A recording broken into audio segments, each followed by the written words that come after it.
जिसमें इंडिया ने पाकिस्तान को शिकस्त दे दी। इस बात पे हमारा जोशो खरोश दीदनी है। एक बार बेटा तालियां बजा के।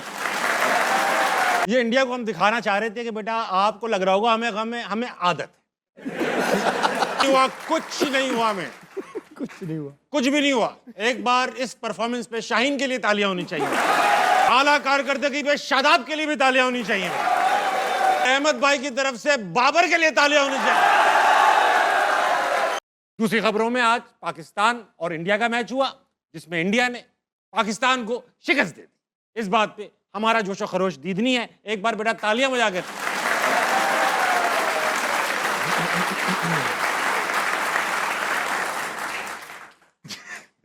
ये इंडिया को हम दिखाना चाह रहे थे कि बेटा आपको लग रहा होगा हमें हमें हमें आदत है। तो मशहूर, हाँ, कुछ नहीं हुआ, कुछ नहीं हुआ, हमें कुछ नहीं हुआ। कुछ भी नहीं हुआ। एक बार इस परफॉर्मेंस पे शाहीन के लिए तालियां होनी चाहिए।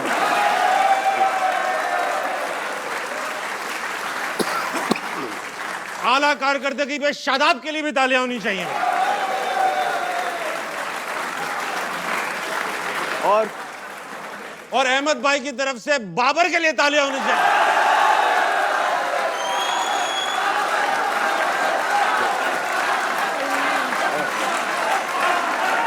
बस होए, बस बाबर, मगर कहां पर? हाँ, बात करेंगे क्रिकेट पे। मेरे साथ मौजूद मेरा पैनल, जो कि मुझसे ज्यादा खुश नहीं है, मतलब वो दुखी नजर आ रहे हैं क्योंकि उनका तो काम है। मेरे साथ मौजूद है पाकिस्तानी टीम के साबिक फास्ट बॉलर कामिल मोहम्मद आमिर।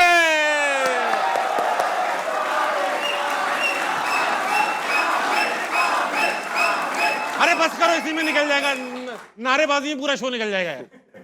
उनके साथ मौजूद है पाकिस्तानी टीम के करंट विकेट कीपर और साबिक अफगानी कोच जनाब राशिद लतीफ।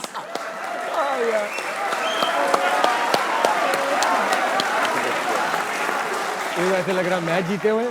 राशिद भाई के लिए जोर से तालियां बजाया करो बेटा, 92 का वर्ल्ड कप नहीं खेले हैं ये।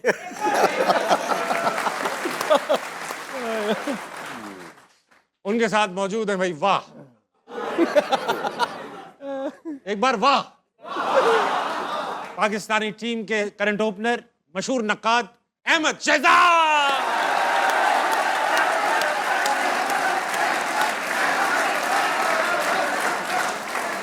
राशिद भाई आपसे शुरू करेंगे। क्या हुआ? यह पता था, ये तो है, ये तो चैनल की वजह से हमें थोड़ी सपोर्ट करनी पड़ती है। मैच है ही नहीं बिल्कुल भी। कहाँ से मैच है? हाँ, यहाँ पे हम लोग 40 और 60 करके गए थे, बाहर हम 90-10 भी नहीं कर रहे थे। सही बात है। तो मुकाबला नहीं है, जो तैयारी है, जो प्लेयर्स हैं, जो मेरिट है, वो है नहीं हमारे पास। अब जो एक्स प्लेयर थे वो खेल के आ रहे हैं, अब हम उनको बोलेंगे आप उनको एक्स कर दो, ये डिजर्व ही नहीं करते थे 4-5 प्लेयर के इस टीम के अंदर आए। कौन 4-5? अभी वर्ल्ड कप चल रहा है, अभी नामीबिया को निपटा लें, उसके बाद अगर अगले राउंड में जाते हैं तो चांस हैं पाकिस्तान के। इंग्लैंड न्यूजीलैंड आएंगी वहाँ पे और श्रीलंका। 3 मैचेस में से 2 मैचेस भी जीतते हैं हम तो क्वालिफाई कर सकते हैं। इसीलिए ये टीम की प्लेइंग 11 मेरे ख्याल से आज की थी, वो बेहतर नहीं थी।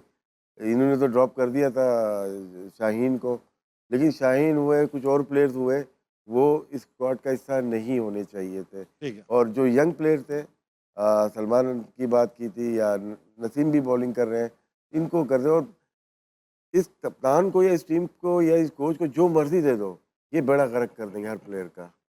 देखिए उन्होंने भी न्यू बॉल इस्तेमाल की। हार्दिक पांड्या बॉलिंग तो ज़्यादा नहीं करता ना, आके आज उसकी ज़रूरत थी। और हमें अगर सही मिशर की ज़रूरत थी तो कोने पे खड़ा हुआ था, बॉलिंग नहीं कराई। और पूरी दुनिया में, सब कॉन्टिनेंट में बात हो रही है उस्मान तारी की, कब आया बॉलिंग करने? 11वां ओवर। आप बताइए। तो आधा मैच जब वो ले गए थे अपने पास, उसके बाद हमारा मेन बॉलर आ रहा है और विकेटें कौन ले रहे हैं? जिनको रन करने हैं। हम लोग सबने, हम 3 हो गए या और भी लोग हो गए, साइम अय्यूब को सपोर्ट ही किया है ना, उसकी बॉलिंग की वजह से नहीं कर रहे। वो टैलेंट है बैटिंग में, लेकिन बैटिंग कब करेंगे? अब जी ड्रॉप कब होंगे? अब तो ज़रूरत ही नहीं है ना। आपने मेन मैच निकाल दिए, जो इंडिया के खिलाफ 4 मैच आप खेले, उसमें रन कितने किए? तो जो भी लेके आता है सिलेक्शन कमेटी को या हेड कोच को, हेड कोच पे आ जाता हूँ। हमने गैरी कस्टन को रखा, क्यों निकाल दिया? बड़ा कोच था ना वो तो हाथ में ही नहीं आता। जैसन गिलेस्पी को रखा, अपनी इंटरनल पॉलिटिक्स की वजह से उन 2 बड़े कोच को निकाल दिया। लाए किसको? जो फ्रेंचाइज का कोच था, अपने मकसद के लिए लेके आए थे। वो मकासद पूरे हो रहे हैं, अभी इस वर्ल्ड कप में ही पूरे हो रहे क्या हैं। मकसद है? आगे चले ना, बहुत सारे लोग आशिफ भी हैं। भाई सरसमी सी बात करते हैं, बताया करें ना मकसद, सस्पेंस स्टोरी मकसद थोड़ी के चल रही है। अपने पसंदीदा प्लेयर्स को टीम में लेके आना और यंग प्लेयर, जैसे आप लोग सब लोग देखते होंगे कि यार अंडर 19 के प्लेयर आ रहे हैं, हम इसकी बात कर रहे हैं। हाँ, ठीक है ना, 5-6 साल से कोई ऐसा प्लेयर बताते हैं जो पाकिस्तान का वर्ल्ड कप खेला और टीम के अंदर हो, किधर गए सारे? यही चाहिए। अब पाथवे की बात करते हैं कि हमारा पाथवे अच्छा होना चाहिए, डोमेस्टिक अच्छी होनी चाहिए। उस्मान खान बाहर से आ गया पाकिस्तान से, उस्मान तारिक बाहर से आ गया, बाहर से आए। ठीक है ना, नाफे बाहर से आ गया, उस पाथवे के तो प्लेयर ही नहीं है। तो फिर फ्रेंचाइज की टीम बना लो। तो मतलब ये है कि जो भी बोर्ड को रन कर रहा है ना, उनकी भी स्क्रूटनी की ज़रूरत है। ठीक है, आमिर भाई आपसे पूछूंगा, आप टॉस जीतकर आज हमने बॉलिंग का फैसला किया, इतना इंपॉर्टेंट टॉस था, क्या ये बॉलिंग का फैसला ठीक था? मतलब ऑब्वियस था कि हम देखिए, मैं सब तो आप तीनों ने यूनानिमसली कहा था दो बैटिंग करनी चाहिए। दो दिन से कह रहा हूँ, अहमद ने भी यही कहा, राशिद ने भाई ने भी यही कहा कि हमारी स्ट्रेंथ ही बॉलिंग है।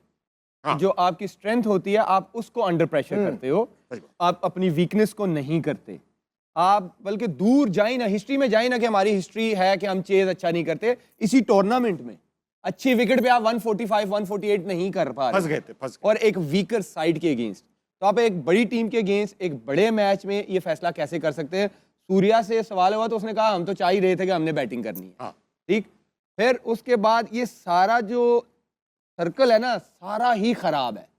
वो टीम जीत ही नहीं सकती जहां पे सारा सिस्टम, प्लेयर्स ऊपर नीचे। फखर जमान बाहर बैठा हुआ परफॉर्म नहीं कर रहा, चलो फखर नहीं कर रहा, लेकिन पिछले 3 साल से वो नंबर 4 पे ही खेल रहा है। वर्ल्ड कप 2021-22 वाला भी वो नंबर 4 पे खेला, बीच में उसकी कुछ इनिंग्सें लगी। जो बाबर है वो ओपनर भी परफॉर्म नहीं कर रहा था, नंबर 3 पे भी नहीं कर रहा था। फखर बाहर बैठा हुआ 4 पे बाबर खेल रहा है। क्यों खेल रहा है जब उसका वो नंबर ही नहीं है? फिर जिस लड़के को आपने उसका नंबर खत्म करवाया एज अ ओपनर फखर जमान से, उसको कहा कि आप 4 पे खेलो, वो क्यों नहीं खेल रहा? फिर बाबर क्यों खेल रहा है? फिर दूसरा सबसे बड़ा ब्लंडर, मैं कब से कह रहा हूं कि सलमान मिर्जा आपका इनफॉर्म बॉलर था। पहले मैच से क्या, वो जितनी सीरीज में जितना उसको मौका मिला है उस लड़के ने परफॉर्म किया है। शहीन शाह इस वर्ल्ड कप में नहीं, बहुत से पहले से वो इंपैक्टफुल परफॉर्मेंसेस नहीं दे रहे। आप उसके सारे, नो डिसरिस्पेक्ट, वो बहुत अच्छा बॉलर है, उसमें पोटेंशियल नजर आता है, लेकिन end of the day performance matter करती है, राइट? yes. उसके सारे आईसीसी के इवेंट्स निकाल दें सिवाय 2021 वाले के जो उसने इंपैक्ट डाला था, उसके अलावा कोई भी आईसीसी इवेंट्स में शहीन शाह की परफॉर्मेंस, इंपैक्टफुल परफॉर्मेंस निकाल के मुझे दिखा दे, मैं मान जाऊंगा हाँ आप ठीक करवा रहे हैं उसको। तो जब आपका सारा प्लेयर का सिस्टम ऊपर नीचे है ना, तो आपका राइट कॉम्बिनेशन नहीं बनता। तो जब राइट कॉम्बिनेशन नहीं बनेगा, आपकी टीम कभी परफॉर्म नहीं कर सकती। फिर मैं आता हूं फहीम पे। फहीम फील्डिंग ऑलराउंडर बनाया हुआ है आपने, ना आप उससे बॉलिंग करवाते हैं ना आप उससे बैटिंग करवाते हैं, राइट? तो वो क्यों खेल रहा है? जब वो बॉलिंग नहीं कर रहा, फिर आप फखर को खिला लें। जब आपको पता है कि आपकी बैटिंग जो है वो वीकर है, फिर आगे बैट्समैन एक्स्ट्रा कर लें, फिर वो खेले ना। तो ये जब आप फैसले ही गलत करेंगे, हम बहुत बड़ी डिबेट है कि सिस्टम को ब्लेम करें या आकिब जावेद साहब को करें या सिलेक्टर्स को करें, वो तो ठीक है, करना ही करना है क्योंकि उन्होंने ये टीम सेलेक्ट की है। तो जो सिलेक्ट होगी, जो लीड कर रहा है उस टीम को और जिसने प्लानिंग करनी है कोच ने, उनसे भी सवाल करें कि क्या ये राइट कॉम्बिनेशन है, वो उस चीज का जवाब दें। बहुत अच्छी बात है, मुद्दा छेड़ा आपने। अहमद भाई आपसे पूछना चाहूंगा, आप तो भरे बैठे होंगे। नहीं, पाकिस्तान ये जो बात कर रहे हैं, जो राइट कॉम्बिनेशन, लेफ्ट कॉम्बिनेशन, ये सब आप जो क्रिकेट खेलने में एक्सपीरियंस लोग हैं, जो बोर्ड में बैठे हैं, सेलेक्टर्स हैं, कोच हैं, स्टाफ है, वो भी इक्वली एक्सपीरियंस लोग हैं। तो आप दोनों की सोच में इतना डिफरेंस क्यों है? मतलब आप लोगों की और उनकी? एडजस्टमेंट, देखिए सिंपल सी बात है, right man for the right job. उसके बाद ओब्लाइजमेंट ना हो कि अगर आमिर को लेके आया गया है तो आमिर मुझे एज अ फ्रेंड ना ले आए, क्या मैं डिजर्व करता हूँ कि नहीं। अब आप देखें कि ये जब चेयरमैन साहब आए, ठीक है, ऑब्वियसली घर के बड़े हैं वो चेयरमैन साहब, उन्होंने ये सारी टीम लेके आए हैं सारी, तो और इवेंचुअली कोई भी चीज़ होगी ना, जिम्मेदारी उन्हीं पे आएगी क्यों उनकी। फिर वो अपनी एक टीम लेके आए। अब उस टीम ने डिसाइड करना था कि ये टीम का फेथ क्या जाएगा और टीम की शक्ल क्या निकलेगी, क्योंकि चेयरमैन साहब को तो क्रिकेट का पता नहीं था। उसमें वहाब रियाज जो है वो सरे फहरिस्त थे। फिर उनके आप देखें कि सारे दोस्त यार जो हैं वो आहिस्ता आहिस्ता करके अब एक ग्रुप की शक्ल में आने लग गए। ऐसा क्यों होता है? क्या जो मेरे दोस्त हैं, फॉर एग्जाम्पल मेरी अगर शाहिद भाई के साथ दोस्ती है या आपके साथ दोस्ती है या राशिद भाई के साथ दोस्ती है, क्या आप 3-4 लोगों के अलावा किसी को क्रिकेट का कुछ पता नहीं है?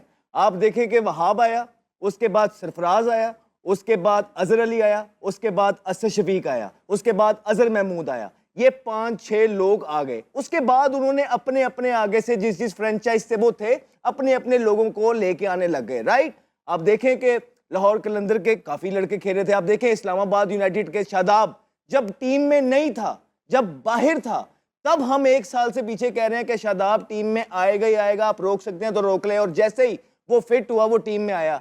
दूसरों को आप कहते हैं कि कोई एक PSL खेलने के लिए उन्होंने डोमेस्टिक का जो है ना चक्कर लगा के आए, तो क्या पाकिस्तान खेलने के लिए कोई क्राइटेरिया नहीं है? किस परफॉर्मेंस पे शादाब खान को आप टीम पे लेके आए हैं? कैसे ये जस्टिफाई करेंगे? आए मेरे सामने बैठ जाएं, जिन जिन का नाम लिया इस सीट पे आके बैठ जाएं, एक एक करके सबको पुरबाश कर देता हूं। आप यूं पाकिस्तान के साथ ना करें, आप बेसिकली करें, आप पैसे, आपका बेसिकली नारा ये है ना, अब हमारी बारी है, अब ले बारी, लेकिन कोई काम तो भी अच्छा करके दिखाएं यार। आप 1000 बारियां लें। हम कहते हैं आप 10 साल के लिए बैठे, आप क्यों 3 साल के लिए आए हैं? बल्कि लग भी ऐसे ही रहा कि आपको कोई हटाने भी नहीं लगा, आप रहेंगे। लेकिन इस पाकिस्तान टीम का तो कुछ करें यार। वही चेहरे, वही सेम ओल्ड चेहरे यार जो हम 7, 8, 9 इवेंट से देखते। मतलब 2 सालों से मैं आपके शो में बैठ के कह रहा हूं कि यार इन्होंने पीक की क्रिकेट खेल ली है, इनकी कोई परफॉर्मेंस नहीं है, और वो मुझे ठीक साबित करने पे तुले हुए हैं हर दफा। आप मुझे बता दें कि उन्होंने कहां परफॉर्मेंस की है। आप शादाब की मुझे परफॉर्मेंस बताएं और ये बताएं कि वो कैसे आया। आज भी 17 रन अलहदा से, और वो कमेंटेटर्स भी कुछ कह रहे होते हैं one of the best fielder. भाई उसका कंधा ही खराब है, उसको आप कहां से बेस्ट फील्डर, आप उसकी परफॉर्मेंस बता दें। उसके बाद आप बाबर आजम की, कितने अरसे से और कहां कहां उनको चांस दिए गए। इस दफा तो हमें भी तरस आने लग गया कि यार हमें बुरा लग रहा है कि यार हम बार बार बैठ के उसी की बातें करी जा रहा हूं। आप ही कोई शर्म खा लें यार, कि उसको थोड़ी सी स्पेस दे दें यार, उसके लिए कोई प्रोग्राम बना दें। शाहीन के लिए, इन 3-4 प्लेयरों के लिए कोई प्रोग्राम बना दें, एक डोमेस्टिक का फेरा लगाएं। यंग है, जवान है सारे, लेकिन आप जब बार बार उन्हीं को स्क्रीन के आगे देंगे और परफॉर्मेंस इस तरह की देंगे, और वो सीनियर प्लेयर है, हम किस पे बात करें? हम क्या कहें ताबिश ने मैच हरवा दिया, या हम क्या कहें साहिबजादा फनान ने मैच हरवा दिया? हम उसी की बात करेंगे भाई जो हमें सीनियर है, जिसका तजर्बा है, जिन्होंने इंडिया के खिलाफ खेला हुआ है, जिन्होंने वर्ल्ड कप खेले हुए हैं, हम उनकी बात करेंगे। ये सारा कौन निजाम चला रहा है और इसकी जिम्मेदारी कौन लेगा? मुझे ये बताइए। फिर आप साइम अयूब की बात कर रहे हैं। अब ACC के इवेंट्स में जो है ना, साइम अयूब की आप परफॉर्मेंस निकाल के बता दें। आपका माशाल्लाह सबसे महंगा प्लेयर है वो PSL के अंदर, और एक परफॉर्मेंस क्या है भाई की? 6, 17, 0, 0, 0, 21, 2, 0, 14, 24, 19, 6। इस परफॉर्मेंसेस के साथ आप फ्यूचर्स बना रहे हैं लोगों को। क्या आपने पीछे कोई बनाया नहीं? क्या पिछले जो 3 साल आप आए, चले आपसे पहले जिन्होंने जो काम किया किया, आप कौन बना रहे हैं? बल्कि आप तो बने बनाए मिडल ऑर्डर जो थे, हसन नवाज, उसका बेड़ा कर दिया आपने। जो हारिस थे उसको उसके नंबर से हटा के उसका बेड़ा गर्क कर दिया आपने। सलमान मिर्जा ने पहले मैच में परफॉर्मेंस किया है, आपने उसको हटा दिया। आप नसीम शाह को लेके गए हुए हैं, अब उसको जो है ना खिलाते नहीं। आप फहीम अशरफ को लेके गए हुए हैं, उसको एक बॉल नहीं कराया, वो सही फील्डिंग ऑलराउंडर उसने कहता बना दिया। तो सर आप ये सारे प्लेयरों को जो लेके गए हुए हैं, क्या सोच के? कुछ लोग कह रहे थे फास्ट बॉलिंग नहीं है। भाईजान सब्र करें, ना आपकी फास्ट बॉलिंग पूरी है, ना आपका मिडिल ऑर्डर पूरा है, ना आपको ये पता है कि आपका विकेट कीपर कौन है। वो ऐसे पीछे छलांगे मार रहा होता है विकेट के पीछे, नहीं जचता यार। आपने उसको सिंपैथी पे जो है ना दुबई से लेके आगे इतनी क्रिकेट खिला दी है। तो खुदारा अभी भी कुछ नहीं बिगड़ा है, हम टूर्नामेंट के अंदर हैं। हम चौथा मैच ये थोड़े से अरसे के अंदर भारत से फिर से हार गए हैं, ठीक है, चौथा मैच, और इस दफा तो बुरे तरीके से हारे हैं, और अवाम के सेंटिमेंट्स हर्ट होते हैं यार। तो खुदारा ये जो आपके 3-4 प्लेयर हैं सीनियर, अब इनका टाइम अप हो चुका है। अब इनके लिए आपने एक प्लान बनाना है प्लीज, और इज्जत के साथ अब अपनी डोमेस्टिक में इनको भेजें, ताकि ये पूरा फेरा लगा के आए पूरा सीजन खेल के। और जो आपके नाफे हैं, और जो आपके ये जो है ना फखर हैं, और जो आपके जो है ना एक और जो यंगस्टर बैठे हुए हैं टीम के अंदर, सलमान मिर्जा, इनको आप लेके आए और सेमीफाइनल तक तो एटलीस्ट पहुंचे यार, खुदा का वास्ता है आपका।